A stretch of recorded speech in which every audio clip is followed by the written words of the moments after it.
بسم اللہ الرحمن الرحیم۔ سلسلہ دروس احیاء-ال-علوم، آج ہمارا درس نمبر 45 ہے۔ 44 دروس ہمارے الحمدللہ مکمل ہو چکے ہیں۔ تو نماز کے فرائض ہم ذکر کر رہے تھے، ان میں سے جو پہلا فرض تھا وہ تکبیر تحریمہ، جو پچھلے درس کے اندر ہم نے اس کو بیان کیا۔ آج نماز کا دوسرا جو فرض ہے وہ ہے قیام، مطلب کھڑے ہونا۔ یہ نماز کے اندر فرض ہے۔ بلا عذر جان بوجھ کر اگر بیٹھ کر نماز ادا کی، قیام نہ کیا، تو اس صورت میں ہماری نماز نہیں ہوگی۔ تو بہرکیف اس چیز کا ہم نے اخص الخاص دھیان رکھنا ہے۔ کچھ مسائل سماعت کیجیے، اس کے بعد اس کے مزید احکام جو ہیں ہم ذکر کرتے ہیں۔ فرض و وتر اور عیدین اور سنن میں کیا ہے؟ قیام فرض ہے۔ سنن فجر میں قیام فرض ہے۔ بلا عذر اگر وہ شخص جان بوجھ کر بیٹھ کر نماز پڑھے گا تو اس کی نماز نہیں ہوگی۔ ایک پاؤں پر کھڑا ہونا یعنی دوسرے کو زمین سے اٹھا لینا، یہ مکروہ تحریمی ہے، اور اگر عذر کی وجہ سے ایسا کیا تو حرج نہیں ہے۔ جان بوجھ کے مطلب نماز میں حالت ہی ایسی بنانی کہ ایک پاؤں پہ کھڑا ہو گیا اور دوسرے کو بالکل اٹھا لیا، تو اس میں کراہت ہے۔ ہاں، اگر عذر پایا گیا، دوسرا پاؤں خراب ہے، زخم ہے، یا کوئی اس طرح کا سلسلہ ہے کہ اٹھانے میں ہی اس کو سکون ہے، راحت ہے، تو پھر اس صورت میں اس کی نماز ٹھیک ہو جائے گی۔ یہ بھی مسئلہ سماعت کیجیے۔ کہتے ہیں اگر قیام پر قادر ہے مگر سجدہ نہیں کر سکتا۔ قیام پر تو قادر ہے، مطلب قیام تو کر سکتا ہے، طاقت ہے اس کے پاس قیام کرنے کی، مگر سجدہ نہیں کر سکتا، سجدے کی طاقت نہیں ہے، تو اس سے بہتر یہ ہے کہ بیٹھ کر اشارے سے پڑھے۔ پھر یہ شریعت مطہرہ نے رعایت دی ہے کہ وہ قیام کو چھوڑ دے، وہ بندہ بیٹھ کر اشارے کے ساتھ کیا کرے؟ نماز کو ادا کرے۔ اور کھڑے ہو کر بھی پڑھ سکتا ہے، دونوں صورتیں اس میں ہے، کھڑے ہو کر بھی پڑھ سکتا ہے، بیٹھ کر بھی پڑھ سکتا ہے۔ پھر اس میں یہ معنی نہیں ہوگا کہ قیام پر تو قدرت تھی، سجدے پہ نہیں تھی، تو پھر شریعت مطہرہ نے اس کو بیٹھنے کی اجازت کیوں دی؟ تو لہٰذا کہتے ہیں دونوں صورتیں ٹھیک ہیں، کھڑے ہو کر بھی پڑھ سکتا ہے اور بیٹھ کے بھی پڑھ سکتا ہے۔ یہ بھی مسئلہ سماعت کیجیے۔ کہتے ہیں جو شخص سجدہ تو کر سکتا ہے مگر سجدہ کرنے سے زخم بہتا ہے۔ بندہ ہے وہ سجدہ کر سکتا ہے لیکن کوئی زخم ہے، اس کو پتہ ہے کہ اگر میں سجدہ کروں گا تو وہ زخم بہنے لگ جائے گا، تو کہتے ہیں جب بھی کیا ہے اس سے بیٹھ کر اشارے کے ساتھ پڑھنا مستحب ہے۔ پھر وہ قیام کو چھوڑ دے، بیٹھ جائے، اور بیٹھنے کے بعد کیا کرے؟ اشارے کے ساتھ نماز پڑھنا شروع کر دے، اور کھڑے ہو کر اشارے کے ساتھ بھی پڑھنا جائز ہے۔ کھڑے ہو کر بھی پڑھ سکتا ہے، لیکن شریعت مطہرہ نے یہاں پر بھی اس کو رعایت دی ہے کہ وہ بیٹھ کر بھی نماز کو ادا کر سکتا ہے۔ اسی طرح کہتے ہیں اگر اتنا بندہ کمزور ہے کہ وہ مسجد میں جماعت کے لیے جماعت کے لیے جانے کے بعد کھڑے ہو کر نہ پڑھ سکے، بندہ اتنا کمزور ہے کہ مسجد میں جماعت کے لیے جانے کے بعد کھڑے ہو کر نہ پڑھ سکے، اتنی اس کے اندر کمزوری ہے کہ اس کو پتہ ہے میں گھر سے چل کر اگر مسجد میں جاؤں گا تو میں وہاں پر کھڑے ہو کر نماز نہیں پڑھ سکوں گا، تو کہتے ہیں گھر میں بیٹھ کر تو گھر میں پڑھے، تو کھڑا ہو کر پڑھ سکتا ہے تو گھر میں پڑھے، جماعت میسر ہو تو جماعت سے ورنہ تنہا۔ اللہ اکبر۔ اسی طرح یہ بھی ایک مسئلہ سماعت کیجیے۔ کہتے ہیں اگر عصا مطلب کوئی ڈنڈا وغیرہ ہے یا خادم یا دیوار پر ٹیک لگا کر اگر کھڑا ہو سکتا ہے تو فرض ہے کہ کھڑے ہو کر کیا کرے؟ نماز کو ادا کرے۔ ایسے اشخاص جو مسجد میں بیٹھ کر نماز ادا کرتے ہیں، جبکہ نماز کے بعد ان کی صورتحال دیکھی جائے تو گھنٹہ گھنٹہ آدھا گھنٹہ انتظامیہ کے ساتھ کھڑے ہو کر وہ گپے لگانا شروع کر دیتے ہیں، تو ان کو سوچنا چاہیے کہ شریعت مطہرہ نے ہمیں یہاں تک کہا کہ اگر بندہ ٹیک لگا سکتا ہے کسی عصا کے ساتھ، کسی خادم کے ساتھ، کسی دیوار کے ساتھ، یا کسی ایسی چیز کے ساتھ جہاں پر نمازی کو سہارا مل سکتا ہے، پھر بھی بندے کے لیے ضروری ہے کہ ٹیک لگانے کے بعد بندہ کھڑے ہو کر نماز پڑھے، اس میں غفلت نہ کرے، پھر بیٹھ کر نماز ادا نہ کرے۔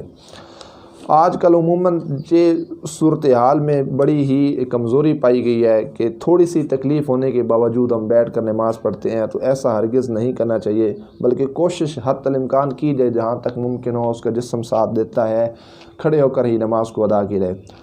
کشتی پر سوار ہے اور چل رہی ہے تو بیٹھ کر اس پر نماز ادا کر سکتا ہے، اس پر بھی شریعت مطہرہ نے رعایت دی ہے، یعنی جب چکر آنے کا غالب گمان ہو اور کنارے پر اتر نہ سکتا ہو، چکر بھی آئیں اور کنارے پر اتر بھی نہ سکتا ہو، تو پھر کشتی کے اندر یہ ہے کہ بیٹھ کر نماز پڑھ سکتا ہے، اس میں بھی شریعت مطہرہ نے کیا دی؟ ہمیں اجازت دی ہے۔ یہ نماز کا دوسرا جو مین چیز تھی وہ تھا اس کا قیام۔ اس میں بہت بڑی غلطی عوامی صورتحال میں جو پائی جاتی ہے وہ یوں ہے کہ مسجد میں اگر نماز ادا ہو رہی ہو، امام جو ہے وہ رکوع کے لیے جب جائے تو پیچھے سے بھاگ کے آنے والا جو شخص جو نماز میں ملتا ہے اور اس کی کوشش ہوتی ہے کہ میں رکوع کے اندر شامل ہو جاؤں، اب وہ کیا کرے گا، یوں اپنے ہاتھوں کو بلند کر کے فوراً ہی اسی کیفیت کے اندر وہ رکوع کی طرف چلا جائے گا، حالانکہ اس نے قیام جو تھا فرض اس نے اس کو کیا کر دیا، ترک کر دیا۔ تو ایسے بندے کی نماز نہیں ہوگی۔ اب اس بندے کے لیے ضروری ہے کہ جب تکبیر تحریمہ کہے تو کم از کم 1 سیکنڈ کم از کم کھڑا تو ہو، یا ہاتھ باندھ لے یا ہاتھ چھوڑ کے کھڑا ہو، تو یہ قیام کا جو فرض ہے وہ پایا جائے گا، تو اس کے بعد وہ اگلے فرض کی طرف جائے۔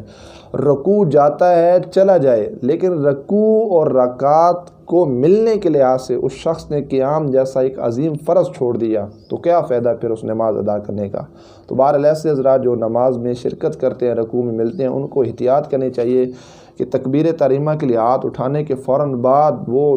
رکوع کی طرف نہیں جانا، بلکہ کیا تھوڑا سا اسٹے کرنا ہے، رکنا ہے، قیام کا جو فرض ہے اس کو پورا کرنا ہے، چاہے ہاتھ باندھیں 1 2 سیکنڈ 3 سیکنڈ، یا ہاتھوں کو چھوڑ کر کیا کیا جائے، وہ قیام کا جو فرض ہے اس کو پورا کیا جائے۔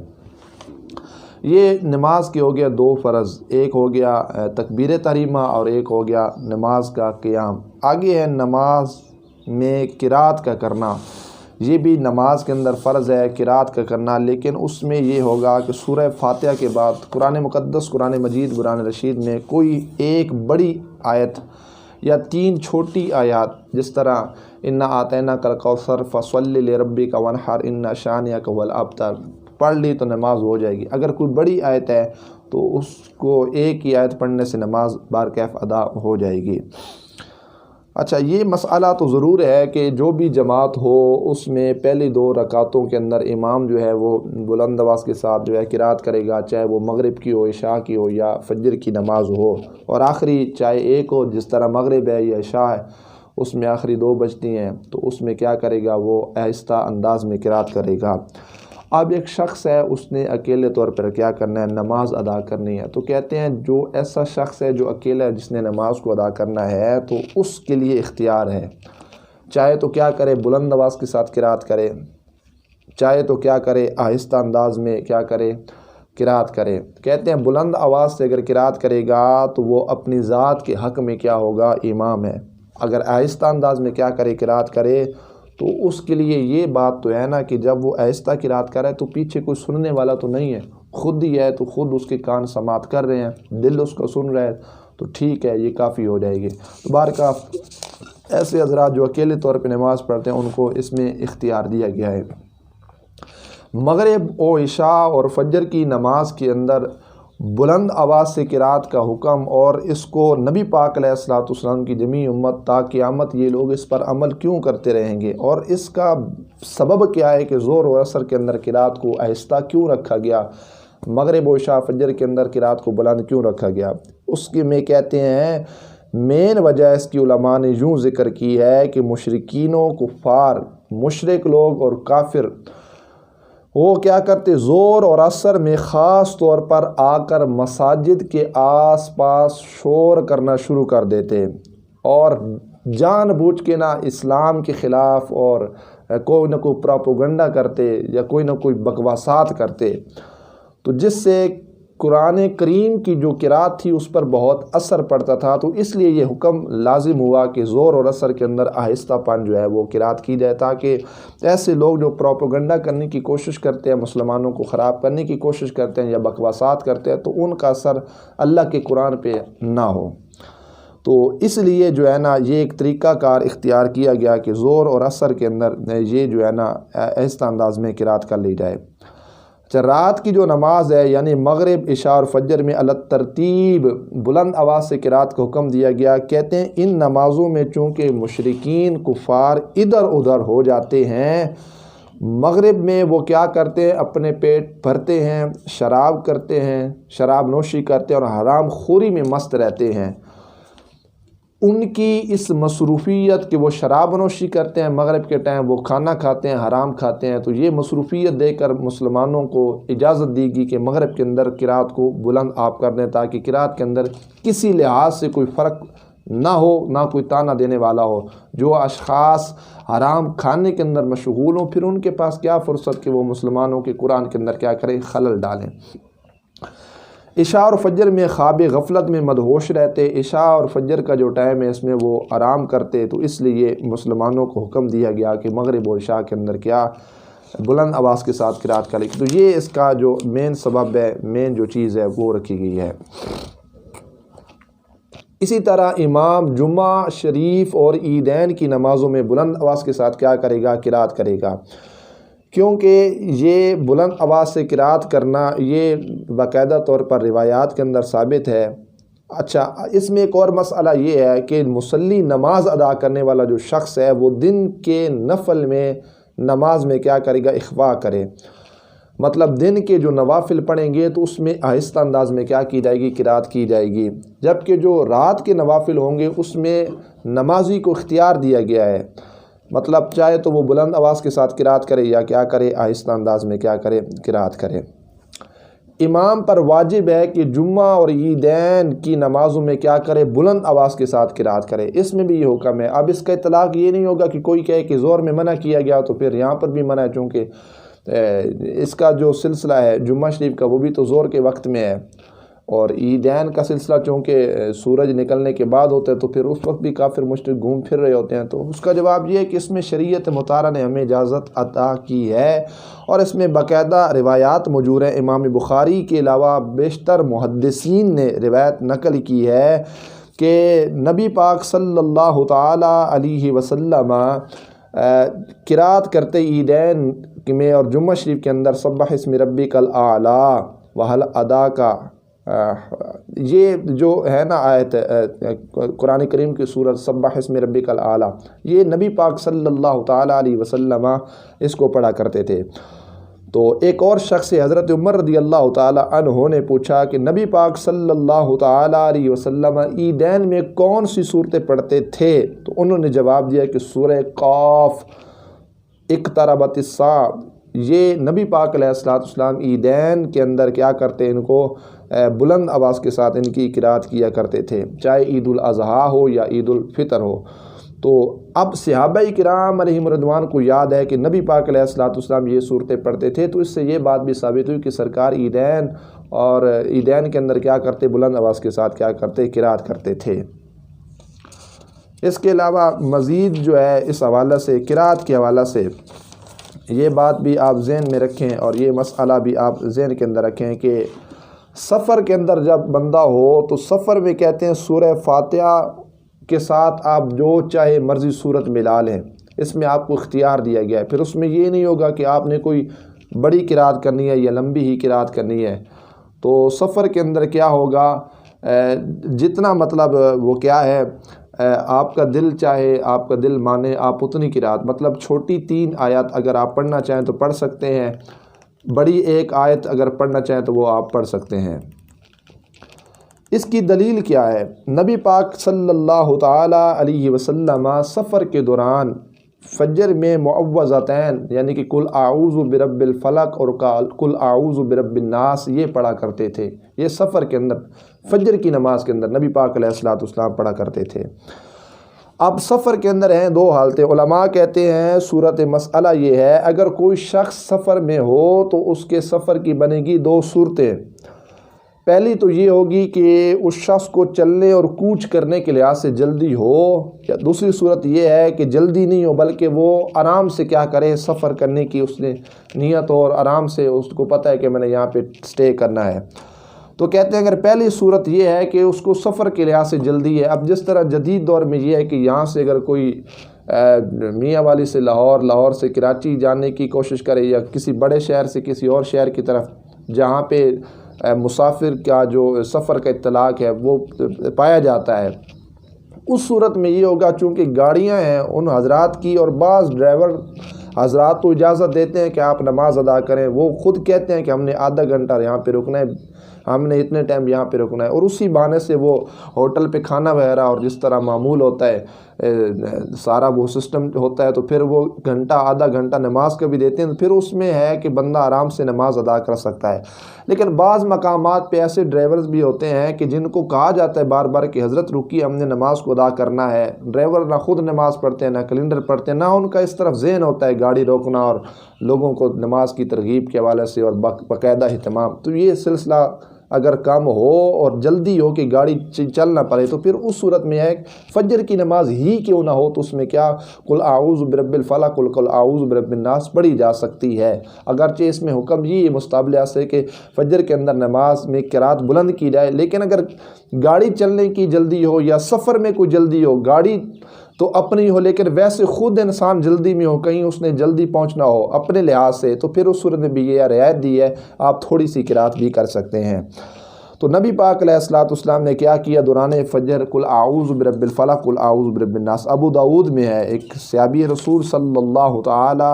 علیہ وآلہ وبارک وسلم فرماتے ہیں کہ یعنی میں سفر میں حضور نبی پاک صلی اللہ تعالی علیہ وسلم کے ساتھ تھا، نبی پاک صلی اللہ تعالی علیہ وسلم آپ صلی اللہ علیہ وسلم کی اونٹنی کو ہانک رہا تھا، تو آپ نے مجھے معوذتین سکھلائی، یعنی کہ صبح کو انہی صورتوں کو کیا کیا، لوگوں کو نماز پڑھائی، انہی صورتوں میں لوگوں کو کیا کی، نماز پڑھائی۔ اچھا، دوسرا مسئلہ یہ ہے قرات کے لحاظ سے کہ اگر مسافر کو سفر کے اندر کوئی جلدی نہ ہو،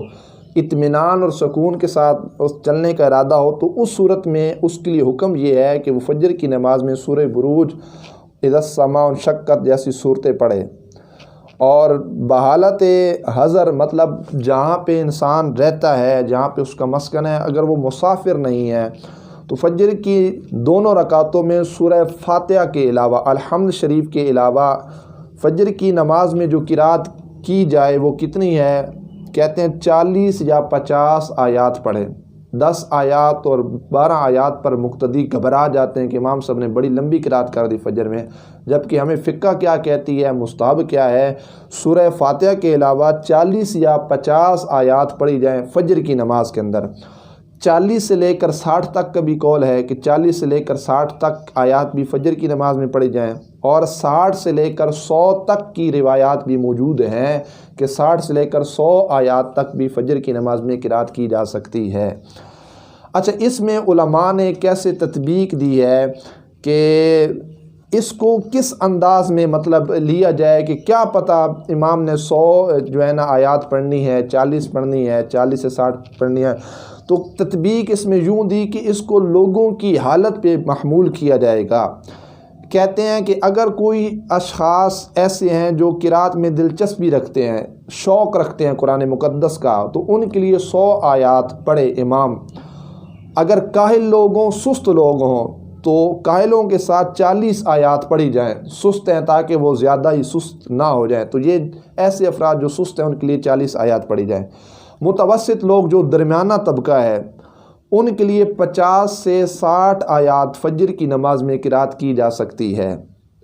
تو ایک قول یہ بھی ہے کہ راتوں کے بڑی چھوٹے ہونے میں اور مشاغل کی کثرت و قلت پر بھی غور کیا جائے کہ لوگوں کی مصروفیت اور ان کی مصروفیت کی کثرت اور قلت کو بھی دیکھ لیا جائے۔ اللہ اکبر۔ تو اس میں ایک مسئلہ یہ بھی ارشاد فرمائیں کہ زور میں بھی اسی طرح قرات کرے۔ بعض علماء نے کہا کہ زور کے اندر چونکہ ٹائم زیادہ ہوتا ہے، کشادگی ہوتی ہے، لیکن امام محمد رحمۃ اللہ تعالی علیہ آپ نے یہ فرمایا کہ فجر سے کم زور کے اندر قرات کی جائے، کیونکہ یہ مشغولیت کا وقت ہے۔ بات سمجھ یہ آ گئی کہ قرات میں جو ہم نے نماز کے اندر قرات کرنی ہے تو اس میں جو مین صورتحال ہے وہ ٹائم نہیں ہوگا، بلکہ لوگوں کے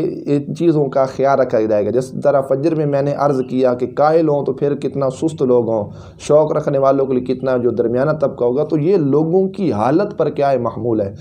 ہمارے یہاں یہ صورتحال ہے کہ 10 12 یا 15 آیات سے زیادہ کوئی برداشت نہیں کرتا، تو ہمیں لوگوں کی کیفیت اور حالت دیکھ کر فجر کے اندر قرات کرنی چاہیے۔ ایسا نہ ہو کہ ہم اس مستحب پر عمل کرنے کی صورت میں 60 یا 100 یا 50 40 آیات پڑھنے کی صورت میں وہ نمازی جو ہیں وہ تھوڑے ہوتے چلے جائیں، تو ایسی صورتحال نہیں اپنانے۔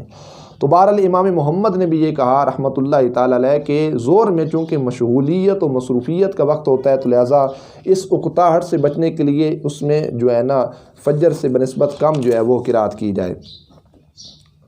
تو اللہ کریم جل جلالہ عمل کی ہمیں توفیق عطا فرمائے۔ یہ نماز کے جو اگلے فرائض ہیں رکوع سجدہ اس کو انشاءاللہ اگلے درس میں بیان کیا جائے گا۔ اللہ عمل کی توفیق عطا فرمائے۔ حضرت سیدنا امام غزالی رحمۃ اللہ علیہ کے درجات بلند فرمائے، اور آپ کی حقیقی فیضان سے اللہ ہم سب کو مستفیض فرمائے۔ وآخر دعوانا الحمد للہ رب العالمین۔